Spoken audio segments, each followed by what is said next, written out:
ವಿಶ್ವವಿಖ್ಯಾತ ಬೆಂಗಳೂರು ಕರಗ ಶಕ್ತಿಯೋತ್ಸವಕ್ಕೆ ದಿನಾಂಕ ಫಿಕ್ಸ್ ಆಗಿದೆ. ಮಾರ್ಚ್ 24ರಂದು ಧ್ವಜಾರೋಹಣದ ಮೂಲಕ ಕರಗ ಉತ್ಸವಕ್ಕೆ ಚಾಲನೆ ದೊರೆಯಲಿದೆ. ಏಪ್ರಿಲ್ 1ರಂದು ಕರಗ ಶಕ್ತಿಯೋತ್ಸವ ಜರುಗಲಿದೆ. ನಗರದ ಬೀದಿಗಳಲ್ಲಿ ಕರಗ ಮೆರವಣಿಗೆ ಸಾಗಲಿದೆ. ಮುಜರಾಯಿ ಇಲಾಖೆ ಸಚಿವ ರಾಮಲಿಂಗಾರೆಡ್ಡಿ ನೇತೃತ್ವದಲ್ಲಿ ಇಂದು ನಡೆದ ಮಹತ್ವದ ಸಭೆಯಲ್ಲಿ ದಿನಾಂಕ ನಿಗದಿ ಮಾಡಲಾಗಿದೆ. 11 ದಿನಗಳ ಕಾಲ ಈ ಉತ್ಸವ ನಡೆಯಲಿದ್ದು, ಏಪ್ರಿಲ್ 1ನೇ ತಾರೀಖು ಮಧ್ಯರಾತ್ರಿ ಕರಗ ಶಕ್ತಿಯೋತ್ಸವ ನಡೆಯಲಿದೆ.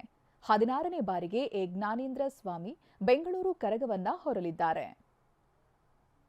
1ನೇ ತಾರೀಕು ಕರಗ, ಏಪ್ರಿಲ್ 1ಕ್ಕೆ ಕರಗ. ಇವತ್ತು ಕರಗ ಸಮಿತಿಯ ಅಧ್ಯಕ್ಷರಾಗಿ ನಮ್ಮ ನಾರಾಯಣ ಸ್ವಾಮಿ ಅವರು ಮೊನ್ನೆ ಆಯ್ಕೆ ಆದರು. ಇನ್ನು ಉಳಿದಿರ್ತಕ್ಕಂಥ ಅರ್ಚಕರು ಸೇರಿ 8 ಜನ ಸದಸ್ಯರಿರ್ತಾರೆ. ಆಮೇಲೆ ಈ ಸಲ ದೇವಸ್ಥಾನದ ಒಳಗಡೆ ಇರ್ತಕ್ಕಂಥದ್ದನ್ನೆಲ್ಲ ನಮ್ಮ ಮುಜರಾಯಿ ಇಲಾಖೆಯವರೇ ಖರ್ಚು ಮಾಡುವಂಥದ್ದು. ಮತ್ತು ದೇವಸ್ಥಾನದಿಂದ ಹೊರಗಿರ್ತಕ್ಕಂಥ ಏನೇನು ಕೆಲಸ ಕಾರ್ಯಗಳಿದೆ ಅದೆಲ್ಲ ಕೂಡ ಮಹಾನಗರ ಪಾಲಿಕೆಯಿಂದ ಪ್ರತಿ ವರ್ಷ ನಮಗೆ ಗ್ರ್ಯಾಂಟ್ ಕೊಡ್ತಾರೆ.